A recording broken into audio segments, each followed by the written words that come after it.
तब्दीली तब्दीली ऐसी न लाएं भाव में, तब्दीली ऐसी न लाएं भाव में, ज़हन दिल लग जाए जलने छाँव में, ज़हन दिल लग जाए जलने छाँव में। डूबना है गर्भंवर में आपको, डूबना है गर्भंवर में आपको, शौक से बैठे घृणा की नाव में, शौक से बैठे घृणा की नाव में। आप सभी साहित्यकारों, कला प्रेमियों और सुधीजनों का मैं ऋतु अस्थाना रूही फरीदाबादी, संस्थापिका एवं अध्यक्ष सृजनिका रचना संसार, आप सभी का स्वागत करती हूँ। और हम मिलते हैं आज जैसे हमेशा की तरह कला एवं साहित्य साधकों से चर्चा वाले कार्यक्रम में। तो आज हमारे साथ हैं फरीदाबाद के एक जाने माने कवि और मंच के प्रतिष्ठित कवि हैं, ओज के और श्रृंगार रस के कवि आदरणीय सतीश एकांत जी से। बहुत बहुत स्वागत है सतीश जी। बहुत आभार। बहुत बहुत स्वागत है। और आज हम उनसे मिलेंगे और चर्चा करेंगे कि कैसे उनकी साहित्य यात्रा रही और उनकी रचनाओं के बारे में भी जानेंगे। तो सतीश जी, कुछ आप अपने बारे में थोड़ा बताएं। सबसे पहले तो मैं सृजनिका रचना संसार की तरफ के लिए एक शुभकामनाएं और शुभाकांक्षाएं व्यक्त करना चाहता हूं। ऋतु जी, आपके प्रयास जो साहित्य के लिए जो उल्लेखनीय प्रयास हैं उनके लिए आप साधुवाद की पात्र हैं। और मेरा संक्षिप्त सा परिचय इतना सा है कि मेरा नाम सतीश कुमार है ऑफिशियली, और कविता की दुनिया में लोग मुझे सतीश एकांत के नाम से जानते हैं। और मैं डिस्ट्रिक्ट पलवल के अंदर एक छोटा सा क्या एक गांव है मीरपुर कोराली, मैं वहां से आता हूं और मेरा अपना एक वरिष्ठ माध्यमिक विद्यालय मतलब सीनियर सेकेंडरी स्कूल भी है। मैं स्कूल का संचालन करता हूं और प्राइमरी का अध्यापक भी हूं। क्या बात है, बहुत बहुत स्वागत है आपका। और आप हमारे सृजनिका परिवार से जुड़े भी हुए हैं, तो बहुत स्वागत है आपका। आपने अपने बारे में बता ही दिया। मैं ये जानना चाहूंगी कि आपकी साहित्य में रुचि कैसे हुई, किसी अनुभव से हुई या कोई आपकी प्रेरणा स्रोत था? देखिए, सबसे पहले तो मैं ऋतु जी, आप भी जानती हैं और सब लोग जानते हैं कि कविता साहित्य कहीं ना कहीं हर व्यक्ति के अंदर दबा रहता है, लेकिन कुछ लोग ऐसे होते हैं जो जन्मजात साहित्यकार होते हैं, जन्मजात कवि होते हैं। और ये मुझे एक थाथी के रूप में, एक परंपरा के रूप में मुझे मेरे पिताजी से मिली, एक आनुवंशिकता के तौर पर मिली। वो भी रचनाकार थे, बड़े अच्छे साहित्यकार थे, लोक साहित्य की कई किताबें उन्होंने लिखी हैं और वही जेनेटिक वही आनुवंशिकता मेरे साथ चली और मैं कहीं ना कहीं मेरा भी कविताओं की तरफ रुझान हो गया। अच्छा अच्छा। तो क्या आपके कोई गुरु भी हैं? आप इसमें विश्वास रखते हैं गुरु शिष्य की परंपरा में? देखिए, गुरु शिष्य की परंपरा में पूरा विश्वास है और होना भी चाहिए, क्योंकि ये हमारी संस्कृति का एक बहुत महत्वपूर्ण आयाम है। गुरु और शिष्य एक ऐसी संस्कृति है, एक ऐसी शानदार विरासत है कि यहाँ से हमारी संस्कृति बहुत महानता की तरफ जाती है। लेकिन मेरा ये दुर्भाग्य है कि मैंने कविता में किसी को कोई गुरु नहीं बनाया। आया या फिर मन में ही नहीं आया और अनायास ही मैंने पहले भी कहा था, अपने पिताजी की आनुवंशिकता के आधार पर मैं लिखता चला गया। हो सकता है कि वही आपने उनको ही गुरु रूप में, अप्रत्यक्ष रूप में, निसंदेह रूप से मेरे पिताजी ज्ञासीराम जी उन्हीं को माना, मेरे प्रेरणा स्रोत रहे। बिल्कुल बिल्कुल। तो आप इसी समय में अगर कहूँ, आपको अगर याद हो आपकी पहली रचना, सुनाइए थोड़ा। हाँ, मुझे बिल्कुल अपनी पहली रचना याद है। वैसे तो बहुत सारी रचनाएं हैं, लेकिन जहां से मुझे लगा कि मैं कविताओं की तरफ जा सकता हूँ, मैं साहित्य सृजन की तरफ जा सकता हूँ, तो एक घटना छोटी सी, एक शराब की खाली बोतल को देख करके कुछ पंक्तियां मेरे जहन में आई थी और मैंने तुरंत लिखा था कि मैं की खाली बोतल को जब देखा घर के आंगन में, यह सोच मेरा मन भर आया, कोई मांग उजड़ने वाली है, किसी बूढ़ी माँ की आंखों से बरसात उमड़ने वाली। क्या बात, ये मेरी पहली पंक्तियां समझो आप। तो किस उम्र में लिखी होगी आपने? कॉलेज में पढ़ता था मैं, करीब मुझे पता नहीं है, मैं ग्रेजुएशन में था उस वक्त। अच्छा अच्छा, बहुत ही अच्छा, सही बात है। ये तो आपके मतलब विरासत में मिला है आपको ये हुनर, बहुत ही बढ़िया। तो आपके पसंदीदा कोई लेखक या कोई शायर? हाँ, मेरे पसंदीदा मैं एक कृतित्व के आधार पर, उनकी कविताओं के आधार पर, हाँ, हाँ, गीतों के आधार पर, बिल्कुल। एक गीतकार के तौर पर मैं नीरज जी को बहुत पसंद करता हूँ। सेम। और उसके बाद संतोष आनंद जी ने जो बॉलीवुड में जो अपने कर्णप्रिय गीतों से जो बहुत धाक सुंदर। जमाई थी, जी, मैं संतोष आनंद जी को भी बहुत पसंद करता हूँ। जी, जी, जी, बिल्कुल। साहित्य, आपको लगता है साहित्य एक साधना है? बेशक साहित्य साधना है और बहुत कठिन साधना है। हुँ, और साहित्य एक ऐसी सनक है हुँ। कि जिस व्यक्ति पर वो सवार हो जाती है, वो व्यक्ति जिंदगी भर कुछ ना कुछ नया लिखने की कोशिश करता माँ के रहता है, आशीर्वाद चाहे से। वो कितना भी अच्छा लिखे, जी, लेकिन उसका श्रेष्ठ कभी जीवन भर आता नहीं है। बिल्कुल। ये भाव अगर रहता है तो उसकी उन्नति ही होती है। जी। अगर ये आ गया कि आई एम द बेस्ट, फिर उसके नहीं, वो साहित्य में कभी बेस्ट होता नहीं कोई। होता नहीं है। तो मैं भी अपने बेस्ट का इंतजार कर रहा हूँ। जी। और मैं ये जानना चाहूँगी कि वर्तमान जो आप देख ही रहे हैं कि वर्तमान जो हमारे साहित्य की दशा है, तो कहीं न कहीं जो हमारा इतना समृद्ध साहित्य है, आज उसकी दशा अच्छी नहीं है, या ये कह सकते हैं कि पतन की तरफ जा रहा है। कहने को बहुत लोग कविता कर रहे हैं, गज़ल लिख रहे हैं, सब कर रहे हैं। लेकिन कहीं न कहीं कुछ अभाव है, वो अभाव कैसा है, आपको क्या लगता है? या तो पढ़ने का, अध्ययन का अभाव है, या मानसिकता का अभाव है, या लोगों के दिलों में अब वो भाव नहीं रह गए। आपको क्या लगता है? मुझे लगता है कि इसकी जो इसके ऊपर जो साइड इफेक्ट्स हैं, साहित्य में जो रुचि कम हुई है, हुँ, वो अतिरिक्त संसाधन मिलने की वजह से हुई है। आज की युवा पीढ़ी है, वो सोशल मीडिया प्लेटफॉर्म को ज्यादा प्राथमिकताएं दे रही है। हुँ, इंटरनेट के माध्यम से उनको सब कुछ मिल रहा है। हुँ, यहाँ तक कि किताबें पढ़ना भी आजकल बच्चे पसंद नहीं नहीं पढ़ते। करते। हुँ, तो वो जो अरुचि आई है, हुँ, वो उनमें उनकी मानसिकता में जो परिवर्तन हुआ है किताब ना पढ़ने का, वो कहीं सोशल मीडिया में रेवोल्यूशन आया है, इंस्टा है, फेसबुक है और हुँ, बहुत सारी ऐप हैं, वो उन हुँ, पर ज्यादा बिजी रहने लगे हैं हुँ, और किताबें पढ़ना उनको अच्छा नहीं लगता। हाँ, लेकिन मेरा मानना है कि कभी भी साहित्य पर ये चीजें हावी नहीं हो पाएंगी। कभी नहीं। अध्ययन एक बहुत सतत रूप से चलने वाली ऐसी प्रक्रिया है हुँ, कि वो जारी रहनी चाहिए बिल्कुल। और हमें अपनी युवा पीढ़ी को भी इस तरफ आकर्षित करने के प्रयास करते रहने चाहिए। हुँ। लेकिन ये नहीं है कि युवा पीढ़ी लिख नहीं रही है या फिर काम नहीं कर रहे, काम कर रहे हैं। लेकिन अभी शायद उन्हें गहराई में जा नहीं पा रहे, क्योंकि उन्हें अध्ययन का अभ्यास नहीं है, उन्होंने छोड़ दिया है। और वो इंस्टेंट जो आजकल का टाइम है ना, कि हमें ये चाहिए अब तो खैर चलो ज़माना ही अलग आ गया, अब एआई की भी से भी लोग हेल्प लेने लगे हैं। बट मुझे नहीं लगता, आपको क्या लगता है एआई से हेल्प लेनी चाहिए? देखिए, एआई के दोनों तरह के प्रभाव हैं। मतलब काव्य में या साहित्य में पूछ रही हूँ मैं। हाँ, कविता में तो खैर देखिए, लेखन में तो एआई का होगा ही क्या, वही, लेकिन कविता को चित्रात्मकता से जोड़ने के वो लिए तो कर सकते हैं। लेकिन उसमें हम एआई का हाँ, प्रयोग कर सकते हैं। हाँ, लेकिन मैं ये कह रही हूँ कि जैसे अपने भाव उमड़ रहे हैं आपके, चाहे आपकी पेंटिंग में हो, चाहे आपके लेखन में हो, कुछ भी लिख रहे हो, गा रहे हो, कुछ कर रहे हो, तो जो ह्यूमन, जो आपके अंदर की भावना है, वो उसके ऊपर एआई का तो कोई मतलब मुझे नहीं लगता कि कोई उसका उपयोग है।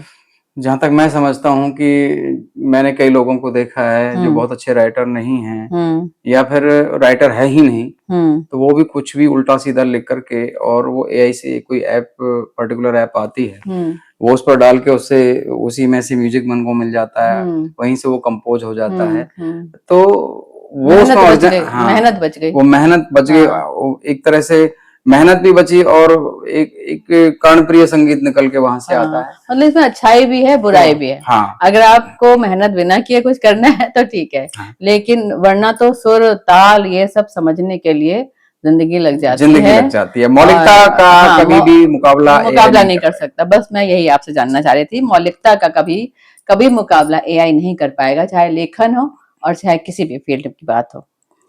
मैं क्योंकि आप अध्यापन से आए हैं, आप बच्चों से जुड़े हुए हैं, तो मैं बस ये जानना चाह रही थी कि क्या हमारे बच्चों को, क्या हमारे स्कूलों में एक ऐसा होना चाहिए, कुछ ऐसे कार्यक्रम होते रहने चाहिए जो कि नहीं होते हैं, ठीक है, उनके प्रोग्राम होते हैं, लेकिन कभी क्या उन्हें हमारे साहित्य के बारे में बताया जाता है, कभी हमारे लेखकों के बारे में, कवियों के बारे में, क्या ऐसा कुछ अलग से होना चाहिए हर सब्जेक्ट के साथ? ये नहीं कि इंजीनियर बनना उसको नहीं पता, उसको भी तो सब जानना है। साहित्य जानोगे तो इंसान बनोगे, मुझे ये ऐसा लगता है। आप क्या कहते हैं? देखिए साहित्य है जो जीवन की मुख्य धारा से व्यक्ति को जोड़ता है, बिल्कुल और कदम कदम पर साहित्य है। बिल्कुल। एक कहावत भी है, हमारे कवि सम्मेलनों के मंचों से कहा जाता है कि एक बार जवाहरलाल नेहरू संसद से सीढ़ियां उतर रहे थे, और उस वक्त हमारे राष्ट्र कवि रामधारी सिंह दिनकर भी सांसद थे, तो वे उनके साथ साथ उतर रहे थे। तो अचानक नेहरू जी की पैर फिसला और वो गिरते गिरते उन्होंने, दिनकर जी ने उनको संभाल लिया। तो दिनकर जी का धन्यवाद कर रहे थे, नेहरू जी कह रहे अरे यार आज तो तुमने मुझे मेरी हड्डी पसली टूटने से बचा लिया। तो एक साहित्यकार का दृष्टिकोण क्या हो सकता है उस वक्त भी। दिनकर जी की जो पंक्तियां थी वो सुनिए आप, आपके ही प्रश्न के संदर्भ में मैं कह रहा हूं कि नेहरू जी, मैं आपसे एक बहुत महत्वपूर्ण बात कहना चाहता हूं कि जब जब राजनीति फिसलती है तब तब साहित्य उसे सहारा देता है। तो साहित्य बहुत बड़ी और बहुत सत्य है, ये बिल्कुल सत्य है। तो बहुत ही सुंदर जवाब आप दे रहे हैं, बहुत ही अच्छा लग रहा है। मैं ये जानना चाहूंगी कि हमारे जैसे युवा हैं आजकल, मतलब इस लाइन में आना चाहते हैं, चाहे साहित्य में हो, कवि बनना चाहें, लेखक बनना चाहें, कुछ भी करना चाहें, तो उनको आप क्या एक सजेशन देंगे कि मतलब किस तरह से चलना चाहिए, या अपने पर कैसे अपने कला को निखारना चाहिए? देखिए ऋतु जी, मैं तो इतना ही कहता हूं कि जो भी काम करें पूरी डेडिकेशन, समर्पण और जुनून के साथ करें। देखिए प्लान बी और प्लान ए एक साथ नहीं चल सकते।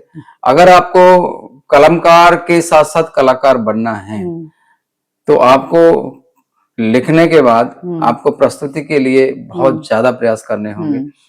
आपने लिख लिया, कागज पर कविता लिख ली, लेकिन वो कविता लोगों के हृदय पटल पर अंकित कैसे होगी, आपकी डायलॉग डिलीवरी कैसे होगी, आपका प्रस्तुतिकरण कैसा होगा, उसके लिए आपको कलाकार बनना पड़ेगा। तो पहले कलमकार बनेंगे, उसके बाद कलाकार बनने के बाद ही हम श्रोताओं तक अच्छे से पहुंच सकते हैं। अच्छा अच्छा, हाँ, ये तो मेरे ख्याल से ये मैं अगला जो मेरा सवाल था कि मंच तक पहुंचने की क्या स्ट्रैटेजी है।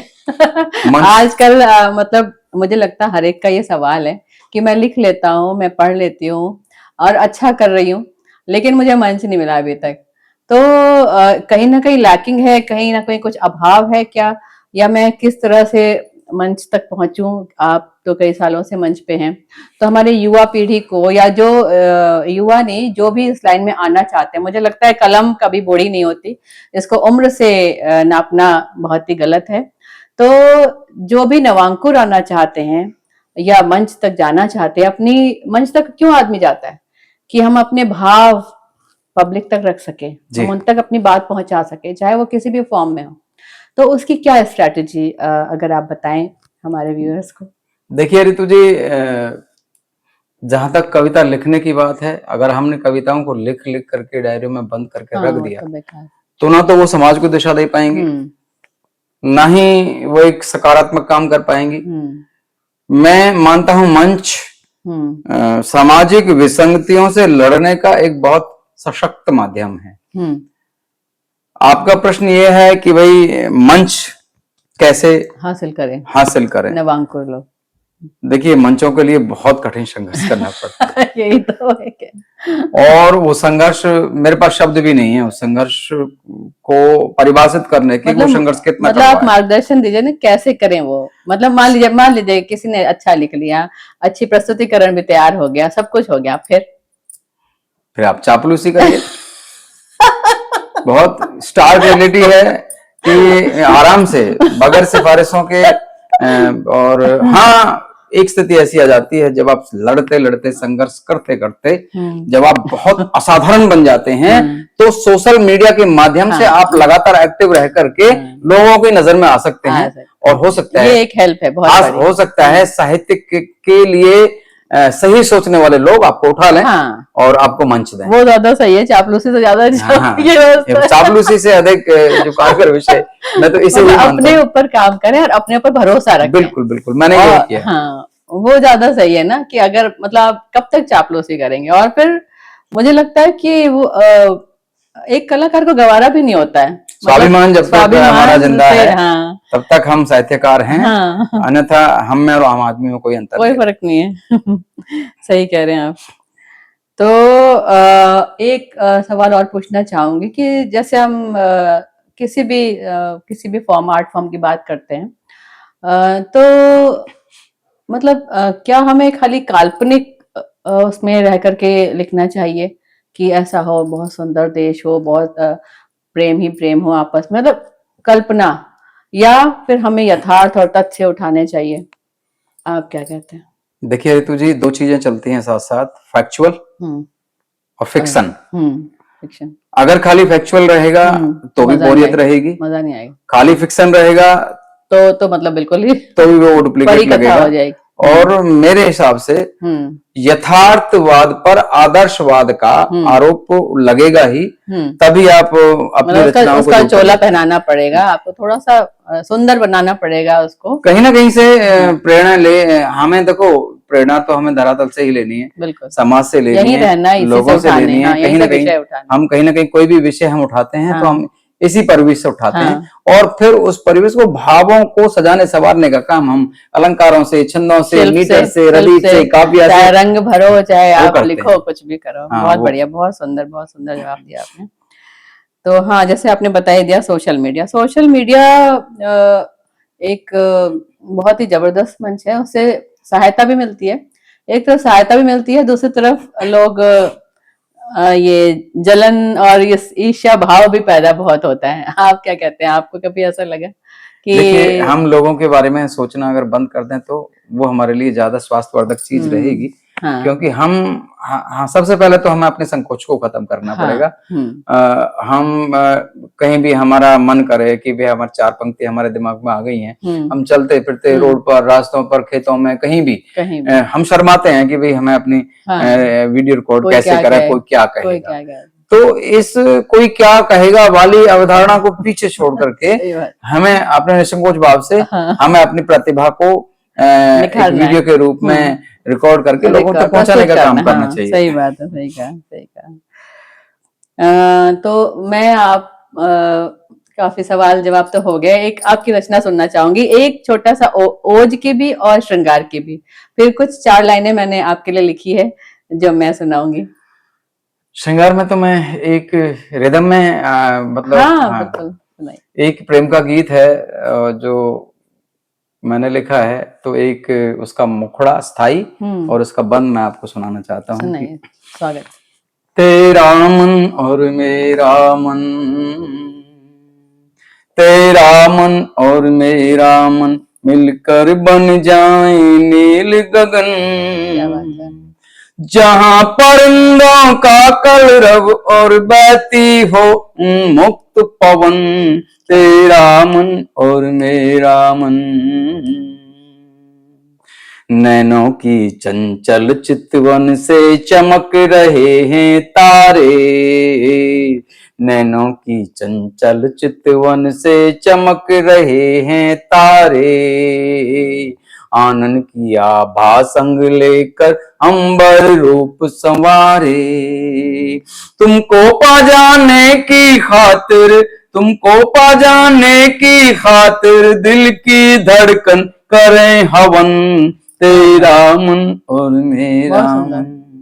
मेरे बहुत सारे विषय हैं, मैं प्रेम पे भी लिखता हूँ, और ओज में एक घनाक्षरी आपको सुनाना चाहता हूँ कि जग की असारता का शूल दिल में चुभे तो शांत होने हेतु होना बुद्ध भी जरूरी है, काम वासना का जब डसने लगे भुजंग, चित्त वृत्तियों का होना शुद्ध भी जरूरी है, और कोई दुष्ट जब कभी प्यार से न माने बात, स्वाभिमान हेतु होना क्रुद्ध भी जरूरी है, और जिन नीतियों से देश में हो द्वेष का प्रसार, ऐसी नीति के विरुद्ध युद्ध भी जरूरी है। बहुत बढ़िया, बहुत ही सुंदर।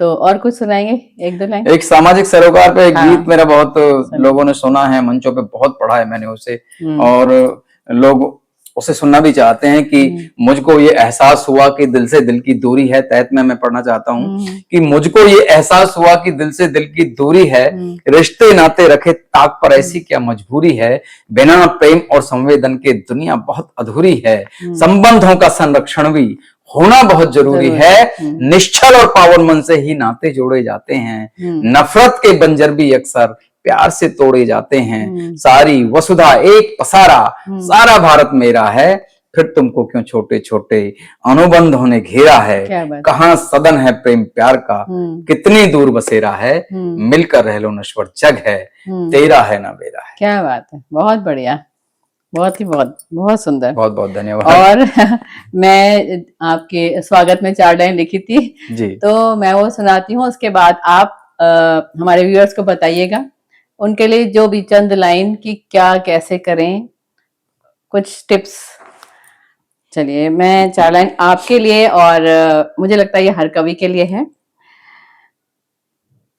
कि फूलों के रस से नहाई भी होगी, कि फूलों के रस से नहाई भी होगी, भ्रमर की तरह गुनगुनाई भी होगी, कि फूलों के रस से नहाई भी होगी, भ्रमर की तरह गुनगुनाई भी होगी, उतर कर दिलों में कभी तेरी कविता, उतर कर दिलों में कभी तेरी कविता, किसी आंख में झिलमिलाई भी होगी, किसी आंख में झिलमिलाई भी होगी।